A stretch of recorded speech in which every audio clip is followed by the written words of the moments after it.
Hello, I'm going to be showing you how you can add another Shopify store to your Shopify account. This is a very quick and easy tutorial.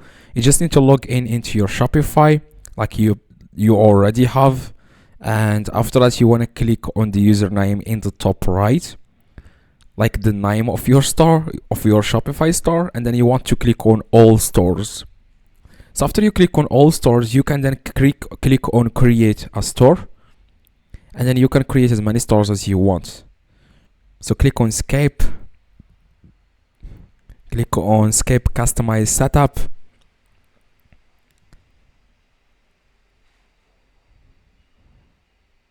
Now all you need to do, now you have like two stores. In the top right, you just need to click on your store, and then you will be able to see here two stores. So this is the first store, and this is the second store. Now you can always switch between them quickly. Just click on the name of your Shopify store in the top right, and then you want to select the second store if you want. It will switch automatically. That's how you do it. If you have any questions, by the way, let me know in the comments. Probably you have a question or anything. Let me know in the comments. I try to reply to everyone. So hopefully this tutorial helped you. Please drop a like. That would be highly appreciated. See you.